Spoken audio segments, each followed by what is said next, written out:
बता क्या होता है अपना प्रदूषण पर। तो सुनिए, पहला होता है उत्तम क्षमादान। वो होता है पति के लिए। पत्नी दिन भर काम ना करे और सोती रहे और तो पति को आकर पति पर गुस्सा नहीं करना चाहिए। ये होता है उत्तम क्षमादान।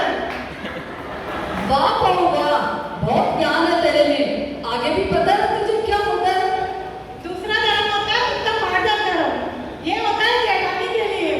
जेठानी को अपने ऊपर मान नहीं करना चाहिए, देवरानी को भी मान देना चाहिए और ताने को बिल्कुल भी नहीं सुनाना चाहिए।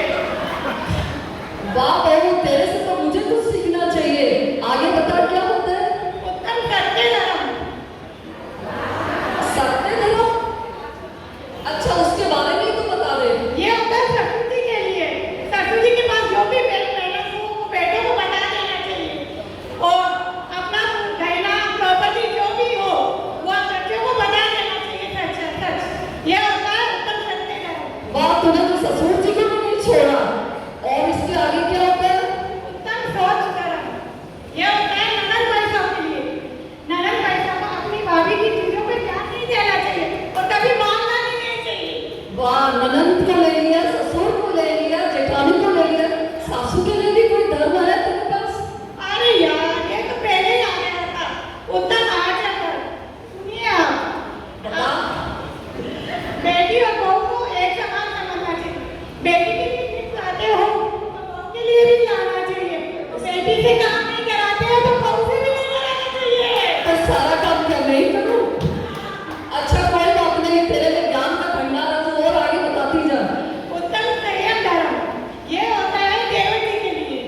देवर जी जब ऑफिस से आए और भाभी सो रहे हो तो देवर जी को उठाना नहीं चाहिए, अपने इंद्रियों को बस में रखना चाहिए।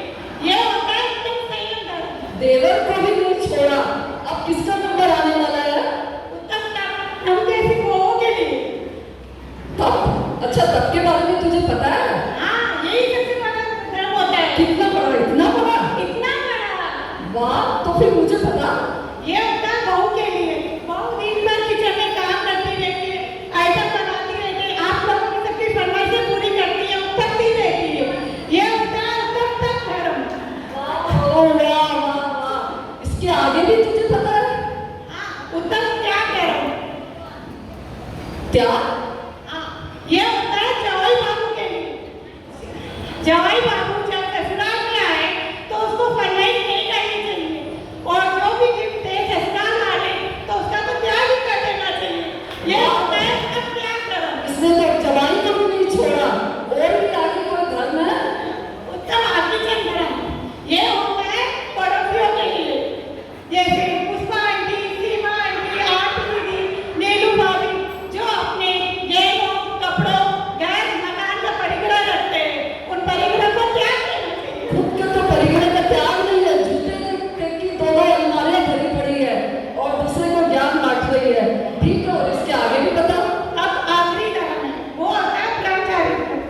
उसमें ब्रह्मचारी को घर पे बुलाइए, उनकी चर्या देखिए, वो कैसे खाते हैं, कैसे रहते हैं। वो होता है उत्तम ब्रह्मचारी धर्म। वाह बहू, आजकल तो पूरा ज्ञान का भंडार है। आजकल की मॉडर्न जगह ऐसे ही होती है। इसलिए तो कहते हैं कि रोज माता जी इतना सुंदर प्रवचन देते हैं, भैया जी रोज शाम को प्रवचन देते हैं, थोड़ा सुन लिया कर। अब मैं बताती हूँ तुझे धर्म क्या होता है।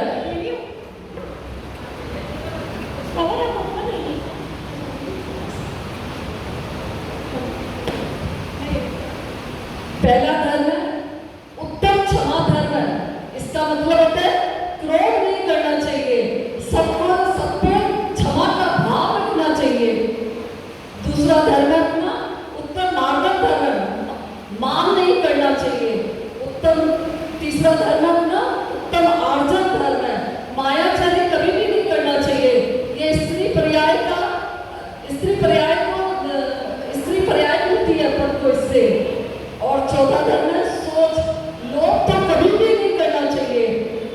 सत्य, उत्तम सत्य धर्म है। हमेशा पर हित कल्याण करना चाहिए और हमेशा